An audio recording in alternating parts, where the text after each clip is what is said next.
भरा नया सवेरा।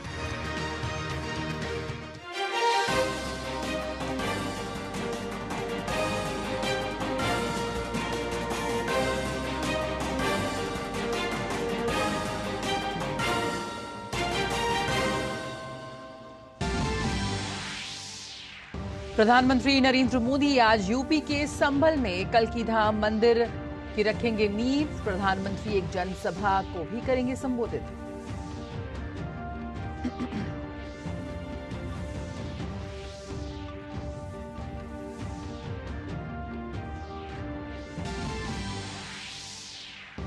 चंडीगढ़ में केंद्र और किसान प्रतिनिधियों के बीच बातचीत रही सकारात्मक। सरकार ने दाल समेत 4 फसलों पर 5 साल एमएसपी की गारंटी का दिया प्रस्ताव।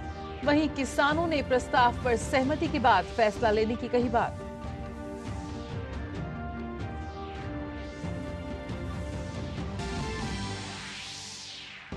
संदेश खाली मामले में कलकत्ता हाईकोर्ट आज फिर करेगा सुनवाई।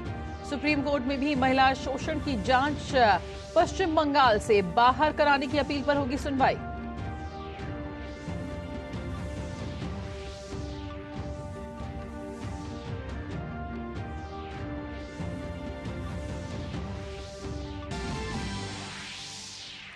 सुप्रीम कोर्ट में आज अहम मामलों पर होगी सबकी नजर। महाराष्ट्र के शरद पवार गुट की याचिका के साथ साथ चंडीगढ़ मेयर चुनाव मामले पर होगी सुनवाई।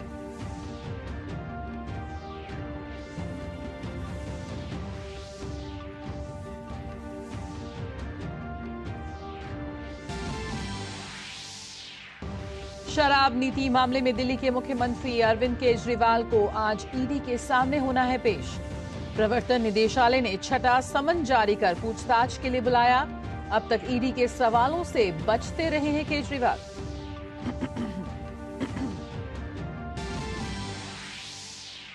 गुवाहाटी में खेलो इंडिया यूनिवर्सिटी गेम्स के चौथे संस्करण का आज होगा आगाज।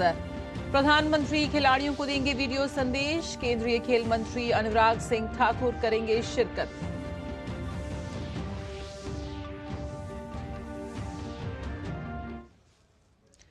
नमस्कार, समाचारों में आप सभी का बहुत स्वागत है। मैं हूं जया सिन्हा। सबसे पहले बात प्रधानमंत्री नरेंद्र मोदी की, जो आज उत्तर प्रदेश के दौरे पर रहेंगे। प्रधानमंत्री संभल जिले में श्री कल्की धाम मंदिर का शिलान्यास करेंगे। इस अवसर पर प्रधानमंत्री श्री कल्की धाम मंदिर के मॉडल का अनावरण और सभा को संबोधित भी करेंगे। इसका निर्माण श्री कल्की धाम निर्माण ट्रस्ट द्वारा किया जा रहा है, जिसके अध्यक्ष आचार्य प्रमोद कृष्णम हैं। इस कार्यक्रम में कई संत, धार्मिक नेता और अन्य गणमान्य लोग शामिल होंगे।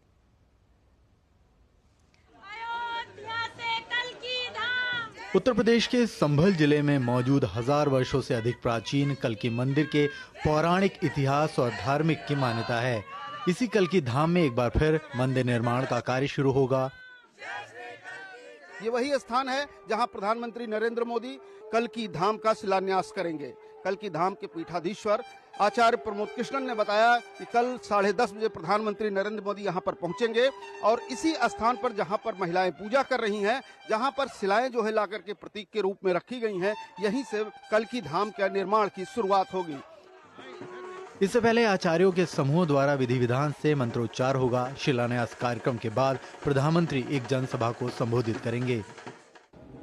भगवान के होने वाले अवतार श्री कल्की नारायण भगवान के धाम की आधारशिला रखी जा रही है। भारत के यशस्वी प्रधानमंत्री आदरणीय श्री नरेंद्र मोदी जी स्वयं आ रहे हैं। प्रशासन ने पीएम मोदी के दौरे को केंद्रित कर तैयारियों को अंतिम रूप देना शुरू कर दिया है। यहाँ पर करीब 22,000 से लेकर 25,000 लोगों तक की व्यवस्था है। तो भीड़ की जो संभावना है वो बहुत ज़्यादा है, क्योंकि माननीय प्रधानमंत्री का जब कार्यक्रम होता है तो बहुत ज़्यादा संख्या में लोग आते हैं। उसको देखते हुए भी हमने अरेंजमेंट्स किए हैं यहाँ से लेके और सारे मोबिलाइजेशन प्लेसेस तक सिक्योरिटी चाक चौबंद कर दी है। यहाँ पर जो आगंतुक आएंगे उनके सुविधा के लिए भी हम लोगों ने पर्याप्त टॉयलेट्स और पीने के पानी और उनके बैठने की व्यवस्था, उनकी सिक्योरिटी जांच सुविधाजनक रूप से हो सके, उनके वाहनों की पार्किंग व्यवस्थित रूप से हो सके, उसके लिए भी समस्त व्यवस्थाएं करवाई गई हैं। संभल के अंकरा कंबोह इलाके में स्थित कल्की धाम का नाम कल्की के नाम पर रखा गया है। कल्की को भगवान विष्णु का 10वां और अंतिम अवतार माना जाता है और मान्यता है कि कल्की कलयुग को समाप्त करने के लिए प्रकट होंगे।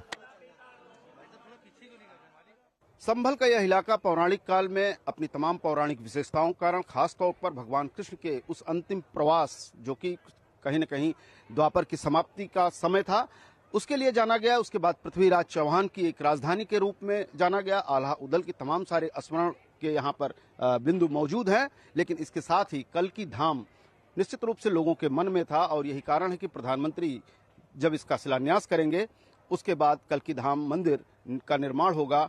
और इसी के साथ जो मान्यता है कि जब धरती पर पाप का बोझ बढ़ेगा तो भगवान अपने 10वें अवतार के रूप में आएंगे। विवेक के साथ आशुतोष शुक्ला, डीडी न्यूज, संभल।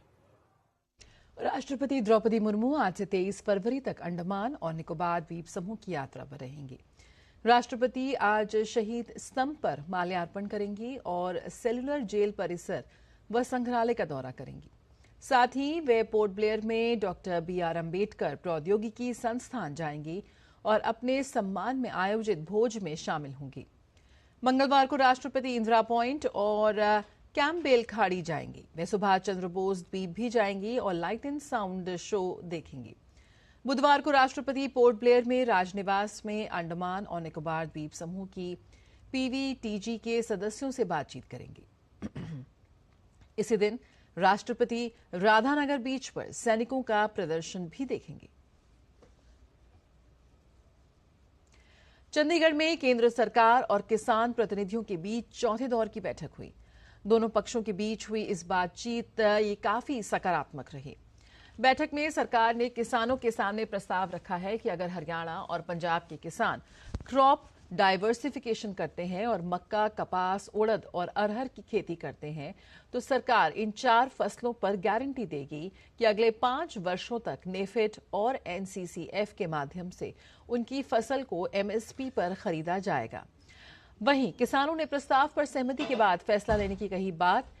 केंद्रीय मंत्रियों ने भी नेफेड और NCCF से चर्चा करने की बात कही है। केंद्रीय मंत्री पीयूष गोयल ने कहा कि हमने भारतीय किसान मजदूर संघ और अन्य किसान नेताओं के साथ सकारात्मक चर्चा की। प्रतिनिधियों ने कुछ ऐसे विषय सामने रखे जिसमें 3-4 प्रमुख अंश को जोड़कर लगभग दोनों पक्षों के बीच में वार्तालाप के माध्यम से लंबी चर्चा, सकारात्मक सोच, पॉजिटिव एटीट्यूड के साथ और थोड़ी innovative, out of the box thinking करके कुछ सुझाव पंजाब हरियाणा के किसान हो, पंजाब हरियाणा की जमीन की समस्या हो और साथ ही साथ पूरे देश के किसानों को भी, देश की अर्थव्यवस्था को भी और देश के उपभोक्ताओं को भी, सभी को लाभ हो सके, ऐसा एक मार्ग चर्चा के माध्यम से निकला है। केंद्रीय मंत्री पीयूष गोयल ने कहा कि वार्ता नए विचारों और नई सोच के साथ दोनों पक्षों में हुई है। उन्होंने कहा कि यूनियन के प्रतिनिधियों ने कुछ ऐसे विषय सामने रखे हैं जिसमें लगभग सहमति से पॉजिटिव एटीट्यूड के साथ और इनोवेटिव कुछ सुझाव दिए गए हैं, जिससे पंजाब का भी लाभ होगा और हरियाणा के किसानों का भी फायदा होगा। यूनियन के प्रतिनिधियों ने कुछ ऐसे विषय सामने रखे जिसमें 3-4 प्रमुख अंश को जोड़कर लगभग दोनों पक्षों के बीच में वार्तालाप के माध्यम से लंबी चर्चा, सकारात्मक सोच, पॉजिटिव एटीट्यूड के साथ और थोड़ी innovative, out of the box thinking करके कुछ सुझाव पंजाब हरियाणा के किसान हो, पंजाब हरियाणा की जमीन की समस्या हो और साथ ही साथ पूरे देश के किसानों को भी, देश की अर्थव्यवस्था को भी और देश के उपभोक्ताओं को भी, सभी को लाभ हो सके, ऐसा एक मार्ग चर्चा के माध्यम से निकला है। और पश्चिम बंगाल के संदेशखाली में महिलाओं के शोषण के मामले पर आज सुप्रीम कोर्ट सुनवाई करेगा। वकील अलख श्रीवास्तव ने पीआईएल दाखिल कर मांग की है कि जांच और मुकदमा राज्य के बाहर ट्रांसफर हो। सुप्रीम कोर्ट की निगरानी में सीबीआई एसआईटी जांच हो। मणिपुर की तरह 3 जजों की कमेटी जांच करे। पीड़ितों को मुआवजा और लापरवाही के दोषी पुलिसकर्मियों पर कार्रवाई की मांग भी की गई है। वहीं कलकत्ता हाईकोर्ट संदेशखाली मामले पर आज फिर से सुनवाई करेगा।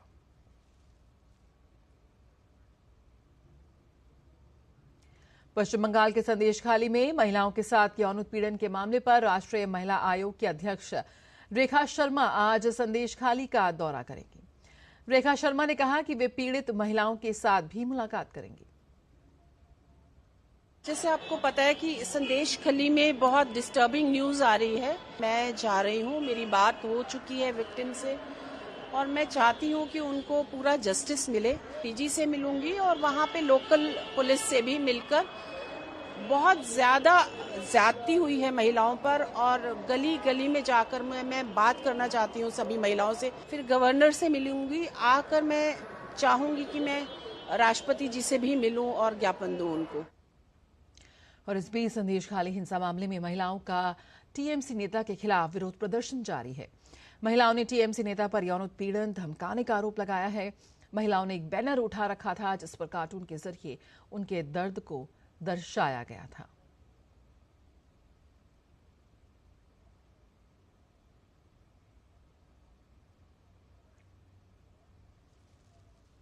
और सुप्रीम कोर्ट में आज अहम सुनवाई का दिन है। उच्चतम न्यायालय आज शरद पवार गुट की याचिका पर सुनवाई करेगा, जिसमें अजीत पवार के नेतृत्व वाले गुट को असली एनसीपी घोषित करने के आदेश को चुनौती दी गई है। चुनाव आयोग ने 6 फरवरी को घोषणा की थी कि अजीत पवार गुट ही असली एनसीपी है। आयोग ने अजीत के नेतृत्व वाले गुट को पार्टी का चुनाव चिन्ह घड़ी भी आवंटित किया था।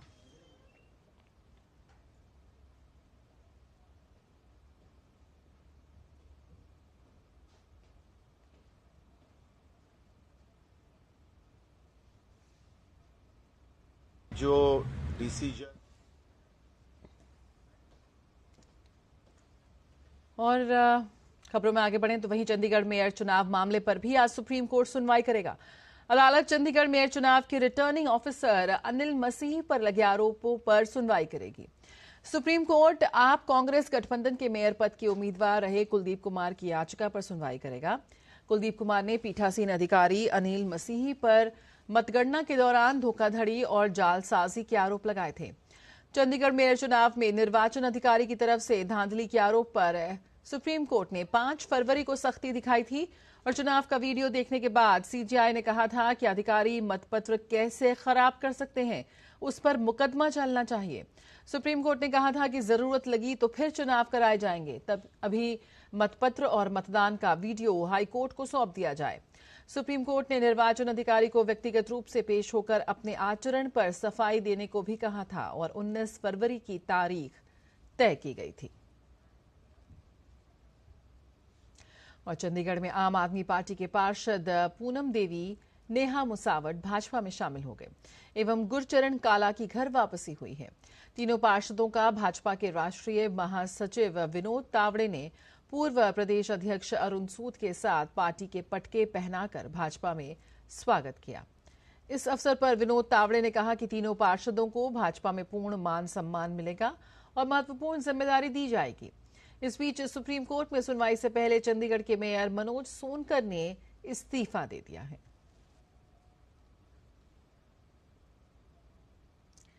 शराब घोटाला मामले में प्रवर्तन निदेशालय ने दिल्ली के मुख्यमंत्री अरविंद केजरीवाल को पूछताछ के लिए बुलाया है। ये ईडी की तरफ से केजरीवाल को छठा सम्मन है। अरविंद केजरीवाल अब तक ईडी के किसी सम्मन पर पेश नहीं हुए। ईडी ने बार बार सम्मन कर पेश नहीं होने पर केजरीवाल के खिलाफ राउज एवेन्यू कोर्ट में शिकायत भी दर्ज कराई थी, जिसमें 16 फरवरी को सुनवाई हुई थी। अरविंद केजरीवाल इसमें वर्चुअली तौर पर शामिल हुए थे। राउज एवेन्यू कोर्ट 16 मार्च को अगली सुनवाई करेगा।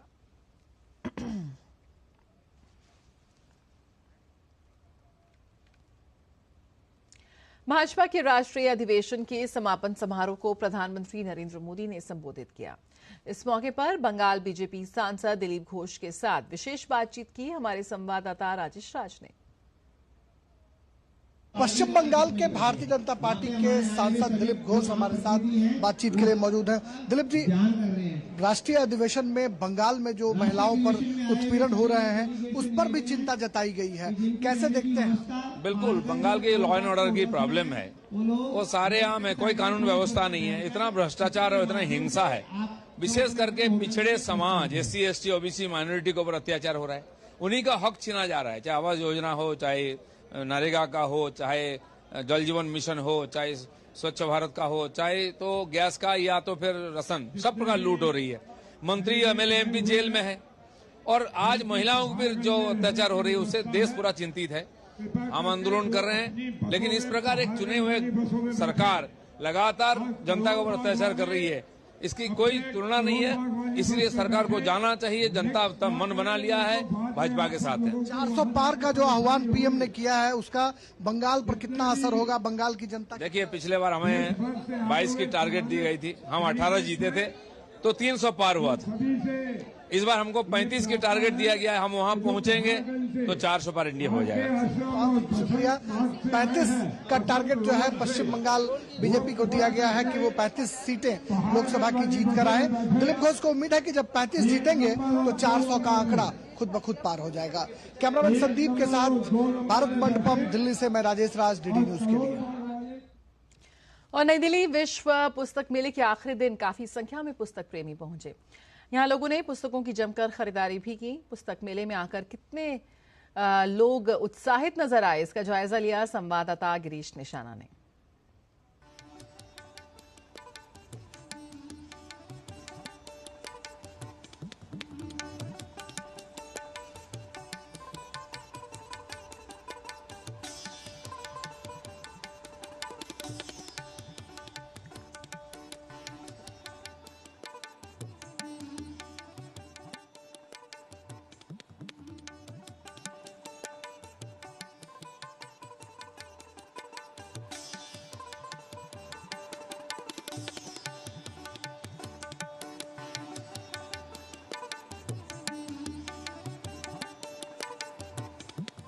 नई दिल्ली विश्व पुस्तक मेले के आखिरी दिन काफी संख्या में पुस्तक प्रेमी पहुंचे। कुछ पुस्तक प्रेमी हमारे साथ हैं, बात करते हैं। मैडम, आज कैसा लग रहा है?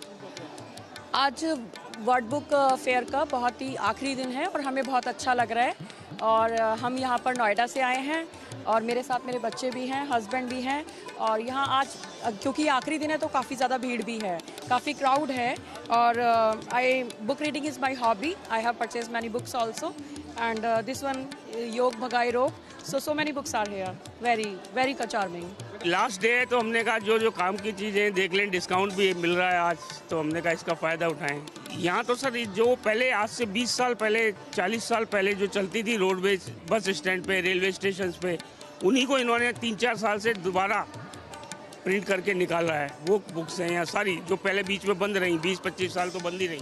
बुक रीडिंग मेरी हॉबी है और हम नोएडा से आए हैं एंड मैंने देखा कि यहाँ पे बहुत ज़्यादा भीड़ है और मैंने इंग्लिश और हिंदी में भी बुक्स पढ़ी, या किड्स की भी बुक है एंड इवन यहाँ पे मार्वल्स की है, Disney and according this also corona. मैं प्रतिवर्ष इस मेले में आया करता हूँ और मेरा लक्ष्य होता है कि बढ़िया बढ़िया किताबें परचेज करना और बच्चों को, समाज को ये किताबों के विषय में बताना, क्योंकि किताबों से ही हम लोग आज की वास्तविक जो समाज में दुराचार, विभिन्न प्रकार की घटनाएं घट रही हैं, अगर हमें एक अच्छा ज्ञान होगा तो हम समाज को अच्छा ही रोशनी और अच्छा रास्ता प्रदान करेंगे। जिस प्रकार से हमारे प्रधानमंत्री जी और पुराने जितने महापुरुष लोगों ने बताया कि जीवन में सत्यता और ज्ञान का उद्भव जब भी होगा जब हम अच्छी पुस्तकें पढ़ेंगे। तो बिल्कुल बुक फेयर में जुटी ग्राहकों की भीड़।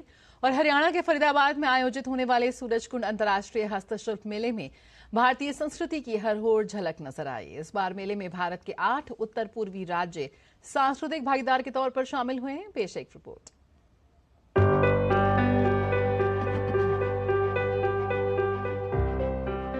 हर साल की तरह इस बार भी हरियाणा के फरीदाबाद में आयोजित होने वाला सूरजकुंड अंतर्राष्ट्रीय हस्तशिल्प मेला भारतीय संस्कृति में डूबा नजर आया।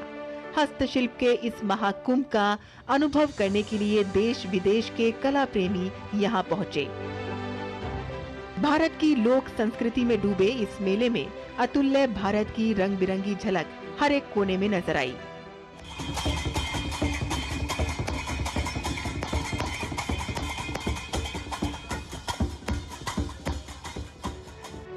इस बार मेले में भारत के 8 उत्तर पूर्वी राज्य सांस्कृतिक भागीदार के रूप में शामिल हुए, जहां इन सभी राज्यों के हथकरघा उत्पाद, कलाकृतियां, क्षेत्रीय टेक्सटाइल देखने को मिले, जो अपनी अनूठी संस्कृति और समृद्ध विरासत का प्रदर्शन करते नजर आए।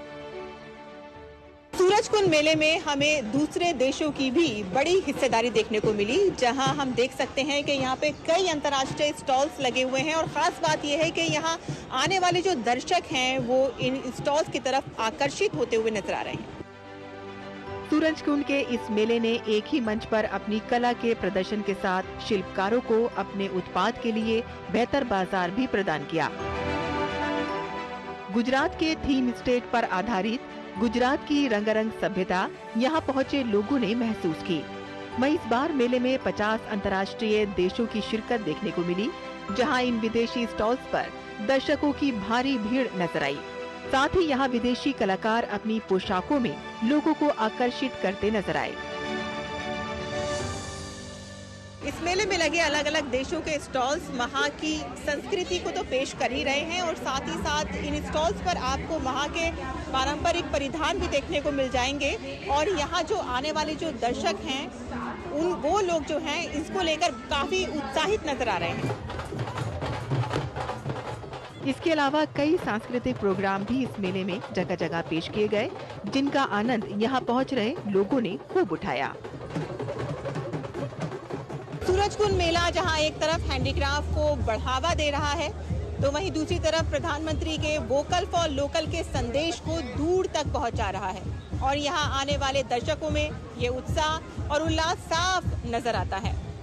सूरजकुंड मेले से डीडी न्यूज के लिए मैं साइमा खान।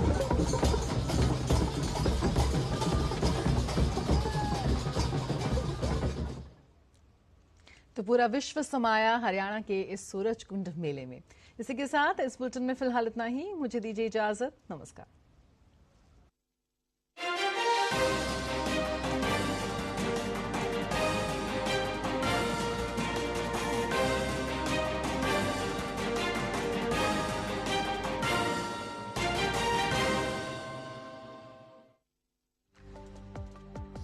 सड़क दुर्घटना में प्राथमिक चिकित्सा का है विशेष महत्व।